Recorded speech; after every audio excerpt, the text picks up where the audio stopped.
बिस्मिल्लाहिर्रहमानिर्रहीम, अस्सलाम वालेकुम। आज इस वक्त बड़े हालात ख़राब हो गए हैं बांग्लादेश के। बांग्लादेश में इस वक्त अवाम का जमे गफीर निकला हुआ है बाहर, लाखों के हिसाब से लोग निकले और पहली दफ़ा ऐसी सूरत हाल है। शेख हसीना वाजिद के घर के बाहर फौज, पुलिस और एजेंसियां तैनात हैं।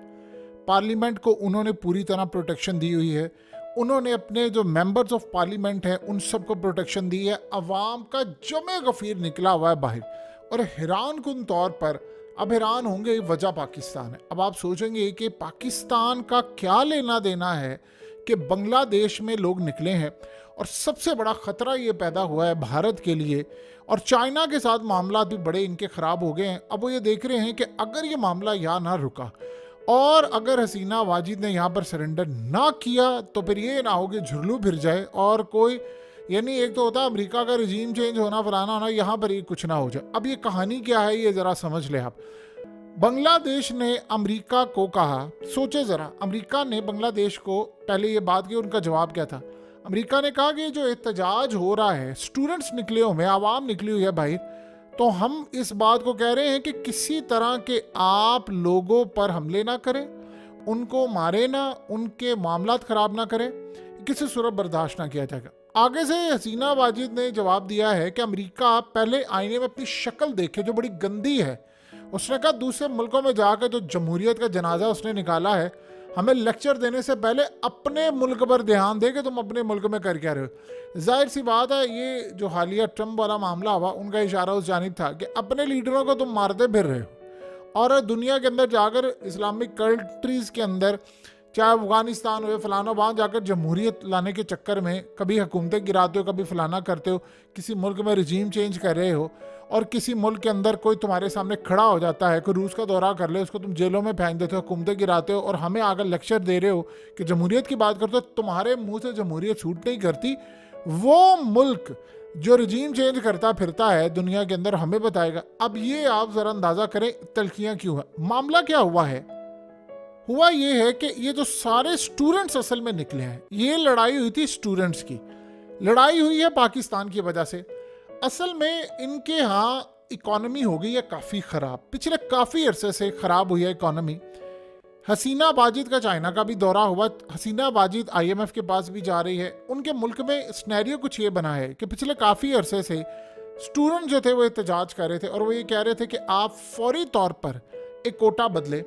हुआ ये है कि 1971 में जिन लोगों ने पाकिस्तान के खिलाफ जंग लड़ी, पाकिस्तान को तोड़ा, वो कहते हैं जी आज़ादी की जंग थी। जो लोग पार्टिसिपेट करके गए थे मारे गए या जिंदा बच गए, उन तमाम लोगों और उनके घर वालों, उनके पोतियों, पड़पोतियों, पोते, यानी उनकी जो अगली नस्लें हैं, जब तक बांग्लादेश कायम रहेगा।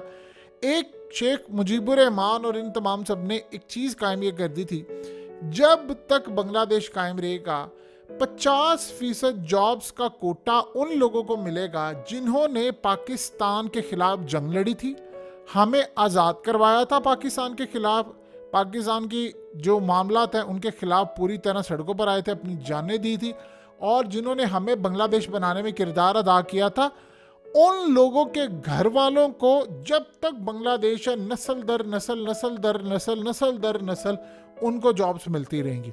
यानी उसमें कोई मेरिट नहीं देखा जाएगा कि कोई काबिल है नहीं है, यानी वो एक रैंडमली तो एक चीज़ें होती है ना। ऐसा नहीं है कि अब इंजीनियर की जगह यानी वो कोई और आ जाए। यानी अगर इंजीनियर आना है तो उन ख़ानदान को पहले देखा जाएगा जिन्होंने पाकिस्तान को तोड़ा, पाकिस्तान से आज़ादी हासिल की, वहाँ पर चाहे जितने उनकी फोर्सेस का साथ दिया, चाहे उसमें फ़ौज के लोग हैं, चाहे उनकी पुलिस के लोग हैं, आम सिविलियन है, कोई भी हैं, फ़र्क नहीं पड़ता। जिन लोगों ने कहा जी जिन्होंने हमें आज़ादी दिलवाई है, हमने उनको अवार्ड दिया है और हम दुनिया को ये बताना चाहते हैं कि हम कितनी नफ़रत करते हैं और हमारे साथ जुल्म कितना हुआ है और हमने क्या काम किया, हम उनको रहती दुनिया तक नवाजते रहेंगे ताकि कल को ऐसी सूरत हाल पैदा हो तो हमारे साथ ये मामला रहे। अब असल में ये जो लॉ है, ये जो कानून है, इसको भारत पूरी तरह सपोर्ट करता है। जाहिर सी बात है, इससे क्या होता है, इससे एक तासुर ये जाता है कि देखो जो पाकिस्तान के ख़िलाफ़ है उसको जॉब्स भी मिल रही हैं, उसको कोटा भी मिल रहा है, उनकी नस्लें, वो कहते हैं, फिर वो असल में याद दिलाते हैं कि देखो हमारे बड़ों ने कुर्बानियाँ दी थी, जाने अपनी गंवाई थी, तो हम पैदा, मिसाल के तौर पर उन फैमिलीज में कोई बच्चा भी पैदा हो गया, नौकरी मिल गई। अब ये स्टूडेंट्स क्या कह रहे हैं, वो कहते हैं ये क्या तमाशा है, यानी आप 1971 से आपने पाकिस्तान से आज़ादी ले ली है, ठीक है, आपने अपनी इकोनॉमी बेहतर कर लिया, आप बहुत पाकिस्तान से आगे निकल गए हैं बहुत सारी चीज़ों में, आपके पास फॉरेन रिजर्व है, फलाना है। उस चक्कर में हसीना बाजी ने काम ये किया कि उसने अपने मुखालफों के ऊपर क्रैकडाउन, और ये चीज़ें आप सबको पता है। अवाम अब सड़कों पर निकल आई है, इकोनॉमी की हालत उनकी खराब। वो कह रहे हैं जी कोटा सिस्टम खत्म करें। ये क्या तमाशा है कि जी पाकिस्तान से जिसने आज़ादी दिलवाई है आप उसको नवाजते फिर रहे हैं, हम ये बर्दाश्त नहीं करेंगे। अब वो सारे लोग सड़कों पर निकले, इन्होंने कई बंदे मार दिए वहां पर, जख्मी तो बड़ी तादाद के अंदर, स्टूडेंट्स मार दिए, फलाना मार दिए। उस चक्कर के अंदर अब जो बड़ी तादाद है वो निकली हुई है सड़कों पर। वो कह रहे हैं कि हम मर जाएंगे लेकिन हमने वापस नहीं जाना। अगर ऐसी सूरत हाल पैदा, वहां पर खतरा ये हो रहा है कि इमरजेंसी लग सकती है। फौज को उन्होंने वैसे ही तलब किया हुआ है, वो लॉ एंड ऑर्डर के लिए पहले पुलिस से करें, रेंजर से निपट रहे हैं, फिर फौज को उन्हें रखा हुआ है, कमांडोज उनके एक्टिव हैं, और पूरी तरह हसीना वाजिद के यानी घर के बाहर से हर जगह पर हर जो वहाँ का मेंबर ऑफ पार्लियामेंट है उसके लिए। अब मसला यहाँ पर यह है कि जो हालिया इलेक्शन हुआ है उसमें 300 सीटों में से 224 के करीब जीती हैं हसीना वाजिद ने, यानी आप समझ लें 76% के करीब सीटें जीती हैं।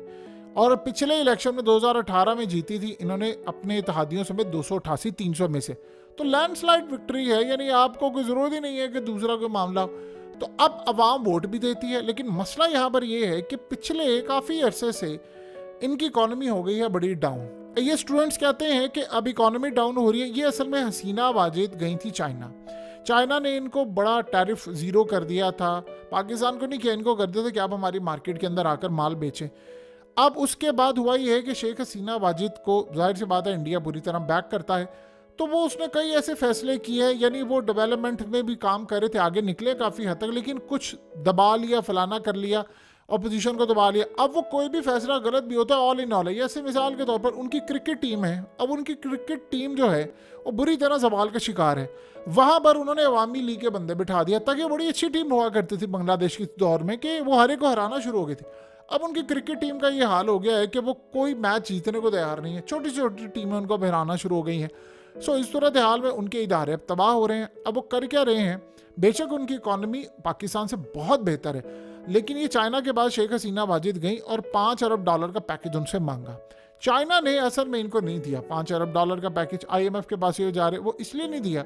वो कहते हैं कि जब आप भारत के साथ इतने याराने बनाकर रखे हैं, आपको हम सपोर्ट करते हैं, भारत आपको पैसा नहीं देता, $5 अरब लेना होता तो आप हमारे पास चले जाते हैं, तो आप भारत के साथ बैलेंसिंग अप्रोच के तहत काम नहीं करें। हम ये चाहते हैं कि आप हमारे साथ खड़े हो, आप पूरी तरह मामला रखिए। कई मामला इन्होंने चाइना के बजाय भारत का साथ दिया, तो चाइना को इस बात का शदीद गुस्सा था, उन्होंने इनको पैसे नहीं दिए। अब मसला ये है कि पैसे नहीं दिए, मुल्क की इकॉनमी ख़राब है, और वो कह रहे हैं कि आप भारत के खिलाफ एक अप्रोच रखें। चाइना पूरी तरह असल में इस वक्त स्टैंड ले रहा है कि जो भी अप्रोच रखनी है बांग्लादेश ने वो पूरी तरह भारत के खिलाफ रखी। कल को अगर लड़ाई होती है तो बांग्लादेश के अंदर ऐसी सूरत हाल पैदा हो जाए कि अगर हमें फौजी अड्डे बनाने पड़े भारत के खिलाफ तो हम ये कर भी लें। यानी वैसे तो उनको जरूरत नहीं है, बॉर्डर है, लेकिन वो चाह रहे हैं कि हर तरह से हमारा साथ है। अब शेख हसीना वाजिद खुलकर वो काम नहीं करी, अब वहाँ पर इकॉनमी का बहरान पैदा हुआ है, इन्वेस्टमेंट की वहाँ पर ज़रूरत है, स्टूडेंट्स को मिल नहीं रही जॉब्स। अब ये स्टूडेंट्स आए हैं, अब आप सोचो शेख हसीना वाजिद ने इनको क्या कहा। एक तो उन्होंने धमकी दी है कि भाई ये जो काम जो कर रहे हैं हमने किसी को छोड़ना नहीं है। मसला सारा ये है कि ख़तरा ये पैदा हो गया कि उसकी गवर्नमेंट जा सकती है अगर ये एहतजाज ना रुका। बड़ी तादाद में लोग निकले, वो इनको कह रही है कि तुम्हें पता है कि ये ख़ानदान के लोग कौन हैं, अगर ये ना होते तो तुम आज भी पाकिस्तान के हाथों जलील हो रहे होते। अब ये शेख हसीना वाजिद और उनके लोग क्या कहते हैं, इनको वाकई से जवाब ये पेश कर रहे हैं कि तुम्हें पता है कि कितनी कुर्बानी देकर हमने बांग्लादेश हासिल किया है, क्या लड़ाई हमने लड़ी है, कितनी हमने जानें गंवाई हैं, लाखों के हिसाब से लोग मारे गए हैं। ये जिनको तुम कह रहे हो कि उनको कोटा दे रहे हो, फलाना दे रहे हो, अगर ये ना होते तो आज भी तुम यहाँ आज़ाद नहीं पिस रहे होते, मर रहे होते। अब वो ताने देने के लिए कहते हैं देखो ज़रा पाकिस्तान का हाल क्या है, देखो ज़रा फलाना हाल क्या, ये हाल क्या, देखो इंडिया कैसे निकल गया आगे। अब वो इस तरह, क्योंकि आपको पता है प्रो इंडियन है, तो प्रो इंडियन जो होते हैं वो इसी तरह की बात करते हैं। तो उन्होंने कहा देखो पाकिस्तान की इकोनॉमी की हालत क्या है, वहाँ पर क्या मामला था, तो ये अगर ना होते तो तुम्हारे खिलाफ जो हो रहा था, तुम्हारे बड़ों ने जो मेहनतें की हैं हमने उनको फ़ायदा देना। उन्होंने कहा ठीक है आपने फ़ायदा देना है, आपने यानी आप अंदाज़ा कर लें कि इस वक्त करीबन 53 साल से ज़्यादा हो गए हैं। भाई आप 53-54 साल हो गए हैं, तो आप इस सारी सूरत हाल में अभी तक उनको, उनकी नस्ल को, उनके पोतों को, पड़पोतियों को आप उनको नवाजते जा रहे हैं। मसला ये है कि स्टूडेंट्स कह रहे हैं कि जिन लोगों को नौकरियां दे रहे हैं वो अवामी लीग के बंदे हैं ज़्यादा। वो कहते हैं कि अवामी लीग का मसला ये है कि जिसको नौकरी मिलती है, अब ये किस तरह जीते हैं। देखिए एक बात समझ लें, बांग्लादेश की 50% जो आबादी है उसको जाहिर सी बात है नौकरी कोटे के अंदर मिल रही है और वो अवामी लीग के हैं। तो आप बताइए वो क्यों नहीं देंगे वोट? उनको पता है कि गवर्नमेंट कोई और आ जाएगी तो ये तो हमें फारिग कर देंगे। तो स्टूडेंट्स वहाँ पर निकले, वो कह रहे हैं यार हम मेहनतें करें, हम मेहनत करें, हमें मेहनत करने की बजाय आप उनको नाहलों को जाकर दे दें। वो तासुर ये क्या है, वो कहते हैं कि हम ये बताना चाहते हैं कि जब तक जिंदा हो ये याद रखो कि तुम्हारे नसीब में, तुम्हारे वजूद में, तुम्हारे खून में पाकिस्तान से नफरत होनी चाहिए। अब बांग्लादेश का मामला ये है कि पिछले काफ़ी अरसे से बांग्लादेशी जो यूथ है, ये जो नौजवान सड़कों पर निकले, उनमें इंडिया के खिलाफ एक बड़ी नफरत पाई जाती है। आपने क्रिकेट मैच में भी देखा होगा, एक टाइम था पाकिस्तान और बांग्लादेश के लोगों में टसल हो रही थी, लेकिन जब से अफगानिस्तान की एंट्री हुई तो इंडिया ने उनको सपोर्ट किया, फिर IPL के अब इस सारी सूरत हाल में बांग्लादेश के आज भी उन लोगों के अंदर पाकिस्तान के लिए बड़ी हमदर्दी है। वो अलग बात है कि क्या हुआ, कैसे मुल्क टूटा, वो बहस को हम जरा साइड पर रखते हैं। अब वो समझ रहे हैं कि ये सारा कुछ जो वो करते हैं वो इंडिया की वजह से करते हैं, इंडिया की हिमा पर करते हैं और इसीलिए वो करें। चाइना भी ये सोच रहा है कि ये अब ये कोई रीज़न है, यानी आपके मुल्क के अंदर 50% नौकरियां जो है उनको मिलती हैं जिन्होंने पाकिस्तान के खिलाफ आज़ादी की जंग लड़ी, तो ये तो मेरिट तो ना हुआ। तो वो कह रहे हैं स्टूडेंट कि आप 6% कोटा रख दें इनका और माइनॉरिटीज़ का, जो भी है 6% में 94% हमें मेरिट चाहिए। अब ये वो सूरत हाल है जिस पर वो आवाम निकली हुई है सड़कों पर। अब मसला ये है कि इन्होंने बंदे मार दिए, स्टूडेंट्स बहुत सारे मार दिए। अब वो वहाँ पर एक अजीब ही सूरत हाल पैदा हुई है, वो उनको कह रहे हैं वो इंडिया के खिलाफ भी है। अब ये सारी जो क्राउड है इनमें अक्सरियत इंडिया के खिलाफ है लोग। अब आप ये सोचें कि वो इंडिया के खिलाफ है, यानी ये पाकिस्तान के हक में नहीं, इंडिया के खिलाफ है। वो कह रहे हैं कि इंडिया ने ये लॉ बनवाया था और इंडिया ये बताना चाहता था कि ये ना हो कि कल को बांग्लादेश के अंदर कोई ऐसी तहरीक उठ जाए कि वो दोबारा कहें जी हमने पाकिस्तान के साथ शमूलियत इख्तियार करनी है। अब उन्होंने ये समझते हैं कि ये जो कानून है ये इंडिया ने बनवाया था ताकि उनकी नस्ल दर नस्ल उनके अगले तक, यानी अगली 4-5 नस्लें भी ये बात समझती रहें कि पाकिस्तान की जो नफरत है वो कितने फ़ायदेमंद है। आपका चूल्हा जलाती है, आपके घर में सारा कुछ है, ये आवाम निकली है सड़कों पर। अब वो कह रहे हैं यार इस तमाशे को बंद करें। अब आप ये सोचें कि अभी तो ये सूरत हाल है, शेख हसीना वाजिद का प्लान भी ये है कि अगर ये लोग ठीक नहीं होते तो हम बड़ी तादाद के अंदर उन लोगों को निकाल लेंगे बाहर जो शेख हसीना वाजिद के साथ है। देखिए वहाँ पर इलेक्शन में एक तो जमात इस्लामी को उन्होंने फारिग किया, अपोजिशन को फारिग कर दिया, खालदा जिया को फारिग कर दिया। वोट उनको पड़ता है 80%, उससे भी ज़्यादा पड़ता है, लेकिन यानी वहाँ को अदम एतमाद ये वाला सिस्टम है ही नहीं। लेकिन मसला ये है कि बहुत सारा उन्होंने जब से ये यानी शेख हसीना वाजिद ने बड़ी तादाद के अंदर कुछ पॉलिसीज ऐसी बना दी कि उन्होंने क्रिकेट बोर्ड से लेकर बहुत सारे जगहों पर वो लोग लगा दिए जो नाअहल लोग थे। उन्होंने बांग्लादेश की इकॉनमी को यानी कि बड़ी ऊपर तरक्की कर रहे थे, उस लेवल पर नहीं लेकर गए जिस लेवल पर ले जाना है। अब वो करते क्या है कि दुनिया भर के अंदर बांग्लादेश के वर्कर्स भेज रहे हैं कि वो जाएं फलाना करें। तो वहाँ पर अब ये मामला शुरू हो चुका है। वो समझ रहे हैं ये सारे स्टूडेंट कि भाई ये इंडिया की पॉलिसी के तहत है।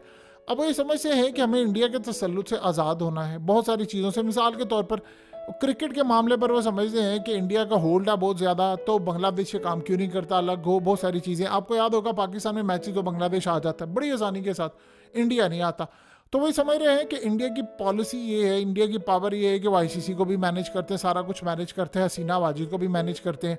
अब वो कह रहे हैं जी हमने तो बाज नहीं आना। अब इसमें एक बड़ा अजीब सीन ये है कि चाइना इस एहतजाज के ऊपर, यानी अमेरिका तो खिलाफ है इस सारे सिनेरियो में। अमेरिका ने असल में दुनिया को बताना भी तो होता ना कि भाई मैं यहाँ पर क्या कर रहा, क्योंकि कुछ मामलात में ये चाइना के करीब गए थे तो अमेरिका ने उनको आंखें दिखाई, तो शेख हसीना वाजिद ने उनको बड़ी खरी बातें सुना दी। अब ये सिनेरियो है कि अब अगर ये एहतजाज नहीं रुकता, दो ही काम होंगे। स्टूडेंट कह रहे हैं हमने वापस नहीं जाना, या तो ये सरेंडर करेंगे और ये इतनी बड़ी शिकस्त होगी, आप अंदाज़ा नहीं कर सकते इतनी बड़ी शिकस्त होगी कि वो लोग जो आज तक नौकरियों पर बहाल हैं, फलाना है, उनका क्या फ्यूचर होगा कुछ नहीं पता। और ये इससे होगा ये कि मुस्तकबिल के अंदर जो याद रखेगा वो अवामी लीग के जो वोट्स हैं वो भी तितर बितर हो सकते हैं। क्योंकि देखिए अब ये लोग तो वोट देते हैं कि नौकरियां मिले, कल को वो अपोजिशन को वोट देते हैं, शेख हसीना वाजिद देख रहे हैं, ये कोई छोटी बात नहीं है। या वो कह रहे हैं कि स्टूडेंट कह रहे हैं कि आप अब हमें मार दें, हमने छोड़ना नहीं है, या आप ये कानून खत्म करें। अब ये कानून खत्म होता है तो इसका झटका भारत को भी बहुत ज्यादा लगेगा, क्योंकि ये जो सारे हैं ये एंटी इंडिया हैं। ये भी आप जहन में रखिएगा, ये नहीं वो समझ रहे हैं कि हम इंडिया के मामला को इस तरह देख रहे हैं। इस सारी सूरत हाल में इस वक्त दुनिया भर में एहतजाज और ये चीज़ें हो रही हैं, और ये पहली दफ़ा है कि उनको ये लग रहा है कि पाकिस्तान की वजह से बांग्लादेश के एहतजाज को बहुत ज़्यादा पजीराई दुनिया में मिल रही है।